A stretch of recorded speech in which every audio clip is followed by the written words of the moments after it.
Okay, good morning everyone, and Hazak Baruch. Thank you for joining us on this beautiful Monday morning as we are studying together Perashat Korah, as we have a new Perashat Korah.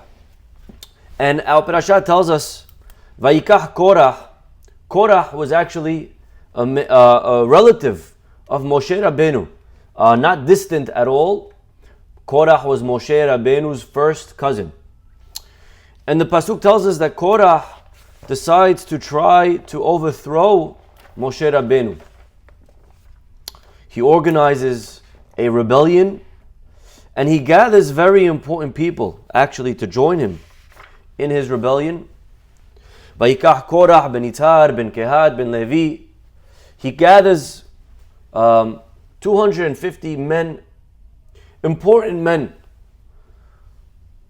And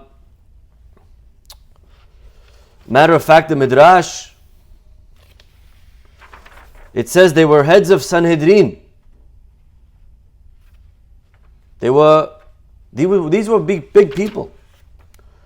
We shouldn't underestimate Korah.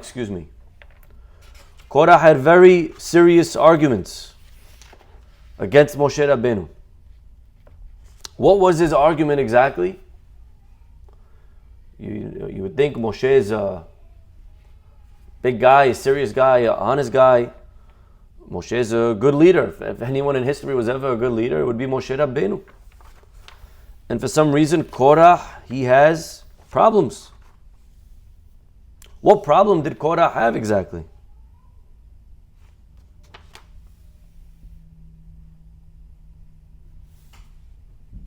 Well,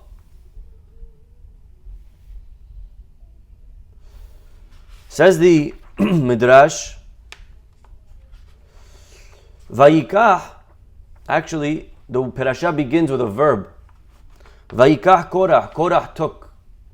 That verb doesn't really address what he took. What did he take? Vayikach, what did he take? It just says Korah took.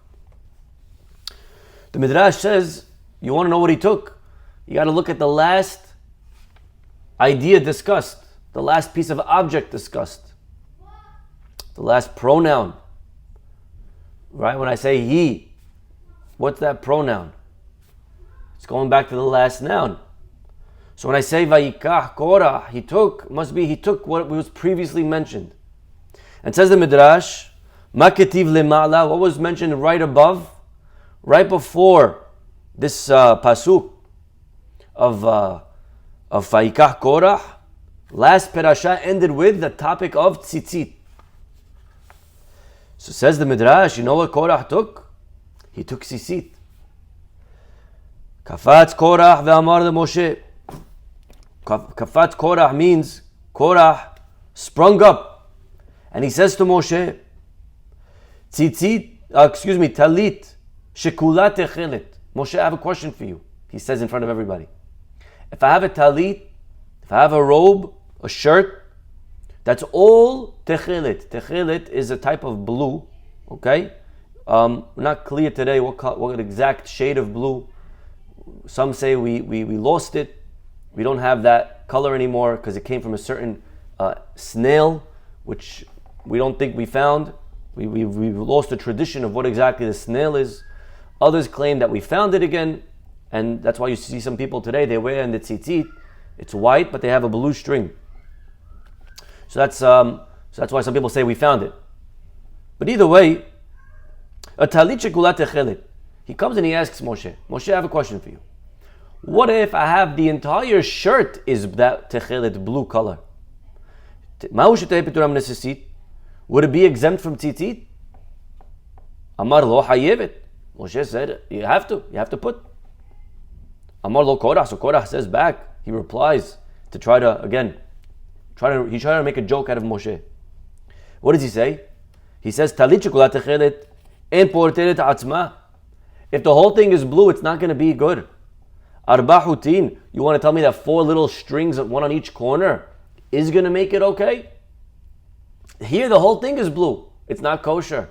4 strings is going to make it kosher? What kind of ridiculous halakha is that?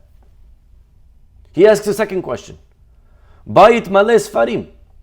What if I have a house that's filled with books, Torah, everything, is it obligated in mezuzah? We know on the door of every house, right, before you come in the door of every bedroom, of every room that's used, except for bathrooms and other rooms like that, but every room that's used should have a mezuzah. There's a house that's a room filled with Sefer Torahs. Does it need that little mezuzah on the door? Amar lo hayav. He says, yes, you have to. Moshe responds, yes, you're obligated. Amar lo, Korah says back, Kol HaTorah kula 275 parshiyot ena poteret et habayit. He says, I don't understand, Moshe. The whole house, if the whole room is filled with Torah, and each Torah has 275 parshiyot, 275 sections. If a Torah which has 275 sections doesn't cover my house for mezuzah, shte parshiyot, you want to tell me that 2 sections? Because what's in the mezuzah? In the mezuzah is 2 paragraphs. So 2 paragraphs is going to now kosher my house? Why do I need a mezuzah by the door? The whole room is filled with mezuzot times 1,000,000. I have much more in the room. This is Korah's question. Amar lo, and therefore dvarim lo nitztavet alahim. You were not given these rules by God. You made them up. Milibcha ata boda'an. Moshe, you're a charlatan. You're faking. You're making things up. And look, these rules make no sense. And this was basically Korah's argument. Question is, there's many mizvot that Korah could have used to point to try to argue on the validity of the Torah. What brought him to use these 2 examples? Why is he picking tzitzit and mezuzah? Our rabbis say, one of the ideas over here, these 2 mizvot, what do they have in common? Tzitzit and mezuzah. They're both mitzvot to remember. To remember. Pasuk says by tzitzit, when you look at it, you'll remember, uschartem mikom mitzvot Hashem. So tzitzit is in order to remember God. Mezuzah also. Why is mezuzah there? Every time you leave your house, you're supposed to walk by the mezuzah. A lot of people, they walk by the mezuzah, they kiss it, and they keep walking. That's not the goal. You're missing the whole point. Don't kiss the mezuzah. Meditate by the mezuzah. Right, Tversky, he says famously, he says in a joking way, he says, many people, they come home, they kiss the mezuzah, and they sit in front of the TV. He says, I'd much rather that you kiss the TV and sit in front of the mezuzah. What are you kissing the mezuzah and then not abiding to it? But the goal of the mezuzah is to help one walk into the world and remember I'm a Jew, and what that means to live like a Jew. What are the values here in the mezuzah? Wherever we go, we have to carry ourselves like a Jew, a Kiddush Hashem. That is the goal of mezuzah, that when I leave my house to remember. So here's 2 mitzvot, tzitzit and mezuzah, both to remember. So says Korah. Korah says, Moshe, we don't need reminders. Ki kol ha'edah kulam kedoshim. We're all holy. We don't need reminders. We're a holy people. Reminders is for dummies. We think we're dummies? What are you trying to make fun of us here, Moshe? Turning us into a joke? That was argument number 1 of Korah. And that's why he picked those 2 specific mizvot, tzitzit and mezuzah. But there is another idea. And what Korah is trying to say to Moshe, the same way, if I have a robe that's entirely blue, it doesn't need any more the blue strings on the corner to sanctify it. It already is kadosh on its own. The same way, if the house is entirely filled with books, it's already holy on its own. You don't need a little book on the corner to make it holier, to sanctify it. So too says Korah, we, the Jewish people, are all holy. We're like a room filled with books. We're like the robe that's all blue. We don't need you, Moshe. We don't need your brother Aharon to go and now make us holier. We don't need you guys. We don't need leaders. We are all kadosh. We don't need you to reach Hashem. We could reach God on our own. And the truth is that actually Korah is not saying something that's completely wrong. Matter of fact, we've given a class in the past, a couple of weeks ago, about the idea of equality in Judaism. In Judaism, one is not meant to necessarily need the rabbi to get close to Hashem. Get close to Hashem. You, by yourself. Go, get a book, learn, open a Torah, study. Of course, we have Mesorah. Of course, we have tradition. But one is not meant to need their whole life to be dependent on somebody else for their religious, for their growth, for their connection to God. First teaching in Pirkei Avot says, "He'emidu talmidim harbe." What does that mean? Simply, you translate that to mean, have many students. But the truth is, that's not what it means. It doesn't say that. It doesn't say have many students. It says stand up many students. When you have a student, you got to stand him up. To stand him up means that he becomes his own, independent. Parents, their goal in children, in raising children, should not be that I should raise a child that's going to need me forever. The greatest achievement of a parent is when the kid is able to go on their own, where they don't need the parents, not financially, not emotionally, not for anything. That they are their own now. They could build, they could go, start their own family. That's what a parent's job should be. Just like when you let your kid ride a bike, you hold on and then eventually you got to let go. You got to let go. You got to let him. He may fall, he may get hurt a little bit, but eventually he's got to know how to ride on his own. Can't hold him the whole life. It's a crutch. It's like that in everything in parenting. It's like that in education. It's like that with a rabbi and a student. If the student should always need the rabbi no matter what, then the rabbi didn't really do his job. He's maybe raising students, but he's not standing up his student. Stand him on his own. That you on your own, you're able to go out there and learn and open the book by yourself. If you always need the rabbi to help you open and read, the rabbi's not really creating leaders. He's creating followers. A leader creates leaders. And in a way, Korah over here that's what he's saying. We don't need Moshe. We don't need Aaron. And there's a small amount of truth to this. So where was Korah wrong? Why was, at the end of the story we're going to read, Korah ends up getting swallowed. He ends up dying. The question is why? If his arguments are legit, he should be a hero. He should become one man for the books.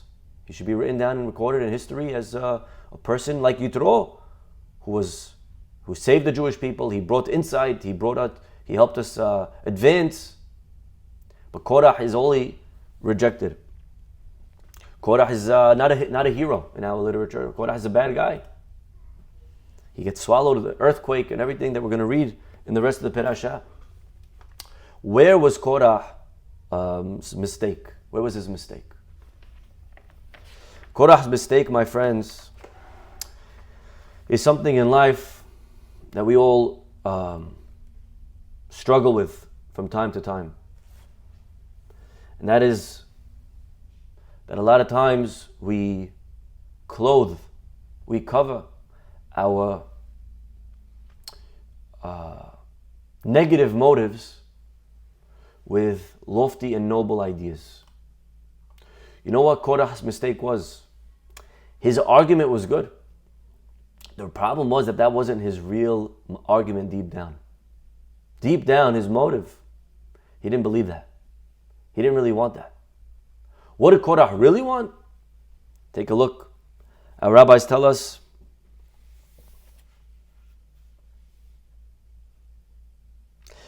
Vayikach Korah took. What was the motivation behind his uprising? Al yedei ma nehelak. Why did he come to contend with Moshe Rabbeinu? I could have been a contender. Why did he come to contend? Al yedei Elitzafan ben Ahi Aviv. You see, Korah had a cousin, and his name was Elitzafan ben Uziel. Elitzafan was Korah's youngest cousin, younger than him. Na'aseh nasi al mishpahto. And this younger cousin was appointed the prince over the Kehat family. If you remember, Levi, he had 3 sons, Gershon, Kehat, Merari. And the middle son, Kehat, had 4 sons. Amram, the oldest. Amram had 2 sons, Moshe and Aharon. Then Yitzhar was the second son. He had a son, Korah. And then Uziel, Hebron and Uziel. Uziel was the 4th son. And he had a son, Elitzaphan. Elitzaphan, the youngest cousin, all of a sudden when Moshe is looking for a prince for the family, Pasuk says, Unzi bet av, the Mishpahat Kehati, Elitzaphan ben Uziel. And the prince of the family is going to be, drum roll, Elitzaphan. Amar Korah, and Korah now, he's very upset, he's very hurt.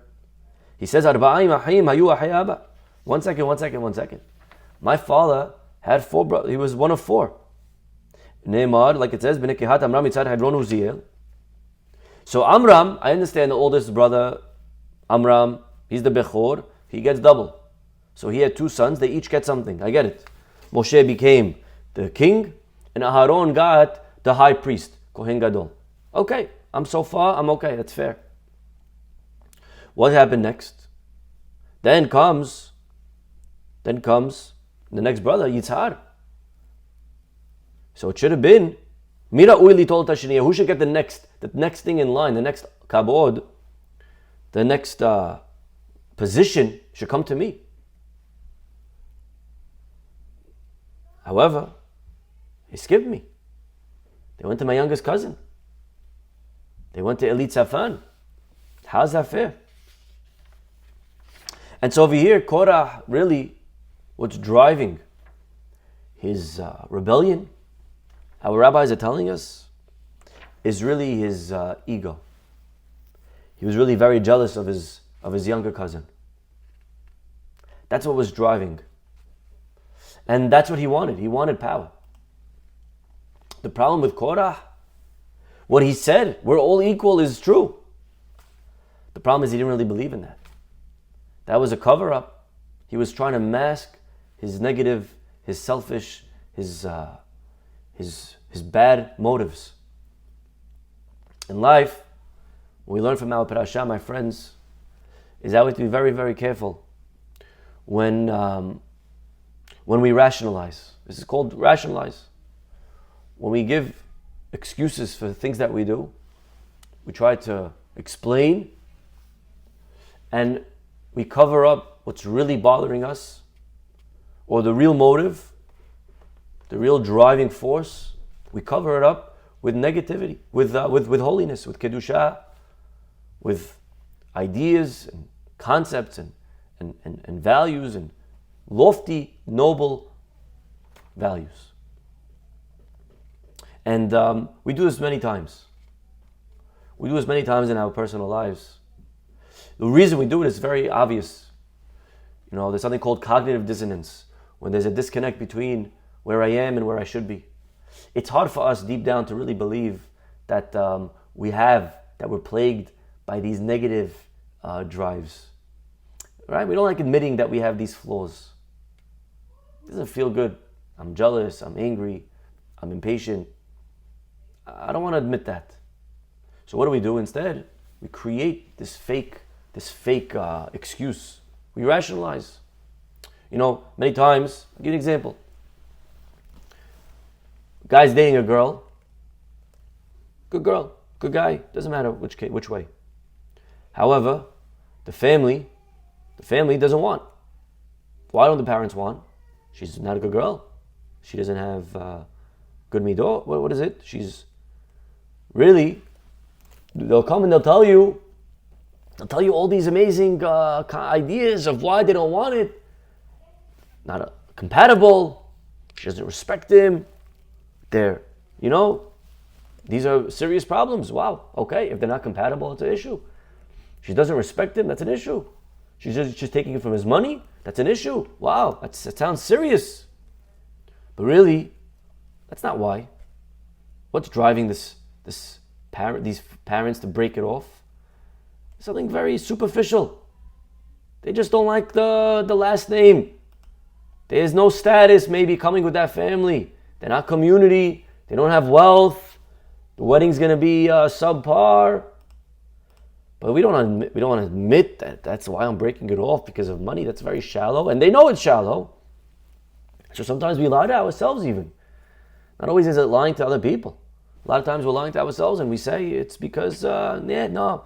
We find these reasons to reject this other person.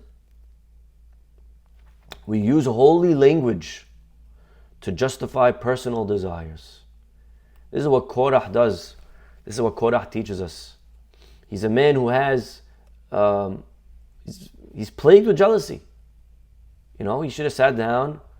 He should have gone a therapist. He should have figured it out. You know, what do I do? I'm jealous. How many people in the summer, they're jealous, they're plagued with jealousy. Now you have a situation, the summer is a beautiful time. It's an amazing time for recharge, for getting out there. You're outside in the sun. Weather's great. Run around. Instead, summer became worst months for some people. You have multiple families moving into one home, you know, and then they see and they get jealous. How come you help them? Why you don't do for me? But they don't want to say it like that. They don't want to admit that they're jealous. So they hide behind beautiful, lofty concepts. We use words like fair. Oh, fair. Fair? You just grow up. What do you mean fair? You want fair? Look, the truth is, let's sit down. Let's sit down. Let's open it up. Let's see. Let's see everything that you're being given. Let's see what they're being given. You think you're not being dealt with in a fair way? Let's see. But we don't want to say I'm jealous. So we say it's not fair. Right? It's not fair. Our kids a lot of times, they're jealous. So we see them, they instead of saying I'm jealous, what do they say? It's not fair. It's not fair. Kids already, from young, they do this instinctively. Or if maybe we're not honest in business, in whatever the way, in dealings. We don't want to admit that we don't value honesty. No, I'm an honest person. I'm honest. I'm admit. Admit's important. So how can we be dishonest? What do you mean? No, I have to feed my family. I have to, right? So we hide, we cover up our negative behavior with not just excuses, but a lot of times very praiseworthy excuses. And the more praiseworthy the excuses, the harder it is for the person who's covering it up to actually admit and let go of the cover-up. That's the crazy thing. You know, in business, people are, there's competition. So you could talk about not putting down the competition and being careful that you don't knock and Hashem's have emunah and have bitachon, and you have to allow Hashem into your business, right? We hear rabbis talk about that all the time. But when the competition now is not in business, business is okay, business. What happens when the competition is amongst the rabbis? What if it's amongst leaders in community? For position, for a school, for something. So now in this competition, and I make it territorial, and I all of a sudden, what happened to emunah? What happened to believing that Hashem's in charge? And because we could hide behind this mask of no, it's business. What are you going to hide behind? You can't hide behind any excuse. You're hiding behind money. You know it's not a good excuse. So you have to, at the end, eventually you'll admit, okay, you're right, I have to have emunah, I let the competition come in. If I'm supposed to be there, I'm supposed to be there. But then when it comes to holy things, we hide behind the disguise of holiness. No, it's not what Hashem would want. Once a person starts using that language, it's very hard to get them to see the truth, that they're biased, that they're tilted. They can't see it because they're fighting for Hashem. Right? Is what you see when with today with extreme Muslims. They use Allah as an excuse for why they're killing people, raping people. A guy who kills, he's a bad guy. And even he has to justify why he did it. But he goes to sleep at night and he tells himself in his head what he did it. But deep down, You could talk to that guy. But in ideology, when what you're doing is for the name of Hashem, right? In the name of God, there's no way you're talking that guy out of it. What do you mean? I'll fight, I'll die for this, because this is what Allah wants, this is what Hashem wants. It's for the Torah, it's for holiness. And really, we're hiding behind fake excuses. And it's not always easy to know, because sometimes it's true. We have to be willing to die for a cause. Sometimes you're right. You have to put your foot down for Hashem. It's not always easy to know. And because we're biased, we don't see straight. We think we're noble. We like to think we're noble. We like to think that our gossip is not really gossip. It's really for toilet. It's really for a good reason. I'm really talking to help them. I'm concerned. Right? It's the principle of the matter. We use nice language, impressive vocabulary. But really, what do you mean in principle? You want the job. Your ego's getting of you. You don't care about principle. You just want to be the boss of the company yourself. Human rights? You care about human rights? Really? You care? So why you not care about human rights when it's the other way? When they're shooting aimlessly into our country? Why are you not worried about escalation over there? You don't care about human rights. You're anti-Semite. Say it how it is. It's okay, but say it. Or in a marriage, when a spouse says, it's the point that we're a team player. What do you mean by that? Team player, what you really mean is, you should listen to me. Right? If team player is both ways, then team player. But you only use team player when it's inconvenient. Or when a parent loses it on their kid. They need to grow up. There won't be any structure. They have to be disciplined. It's hard. We tell these lies to ourselves because we don't like to admit that I'm yelling, that I'm impatient, that I get angry. So a lot of times what we do wrong is not so much with our words, but it's more with our heart. Korah's words weren't wrong. He was right. The concept is true. Equality to a certain degree. We don't need Moshe. Maybe he's right. But his heart, he wasn't there. And so, as we start to mature in life, my friends, we start asking ourselves, why am I saying this? Why am I doing this? What's really driving this behavior? What's driving this behavior? One time, one of the rabbis, he needed surgery. And so, he went to get surgery in St. Petersburg. And his student said to him, he said, Rabbi, why are you getting this surgery? Why are you going to St. Petersburg? Why are you going to St. Petersburg? And the rabbi said, I'm going to St. Petersburg to see if they have any new umbrellas. The student was a little confused. He said, what do you mean, you're going to see umbrellas in St. Petersburg? The rabbi said, no, I'm going for surgery. He said, but the truth is I could get surgery over here. Why do I want to go over there, get a surgery over there in St. Petersburg? It's a couple of hours away. He says, I remember many years ago when I was there as a kid, St. Petersburg was always at the forefront of technology, of innovation. And I remember at the time, they had these very crazy new umbrellas. They opened up. And subconsciously now, as I'm going to decide where to do my surgery for my health, he says, I know I could do it here, I could do it there, but why am I going there?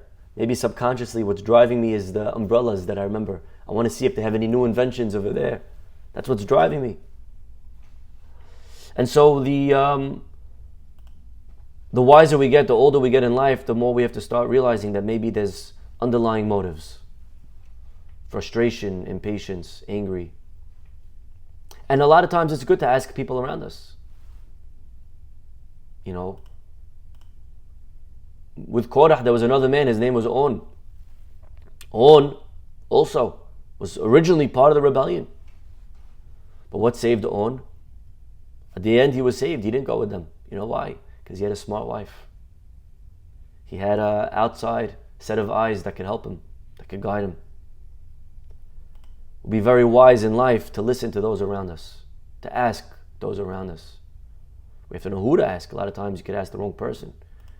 You can't ask just someone, whoever you think. Your friend is not always the right person to ask just because he's your friend. What does he know? He's still trying to figure out his own marriage. But sometimes there's people that we need to ask to be able to make the right choices in life. And when we're driving in the vehicle, it's very hard to see it. It's hard. We're tainted. We're very convinced that we're not tainted. I see it. I'm motivated for the right reason. But deep down, if we keep uncovering all the layers of holiness, of righteousness, we'll find deep down something that's subconscious, that's really driving us. Not only subconscious, even consciously.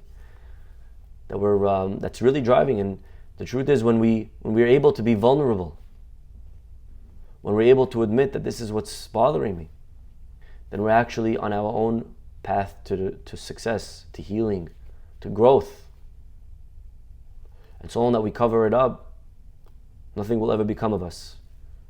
What ends up happening is we may sound nice on the outside, but ultimately we get swallowed by the ground.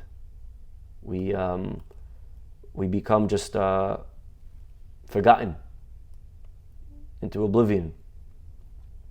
And so this is one of the lessons of Korah. Hashem should bless us to always have the ability to ask, to be honest with ourselves. Why are we doing what we're doing? What are our hidden, deep down motivations to have the courage and strength to maybe even search outward, ask those around us for the help that we need, and to be able to remove whatever negative motives lie there, to be able to be our best selves. Okay, my friends, we'll stop over here. Have a wonderful day, and hopefully we'll see you all tomorrow. Bye-bye.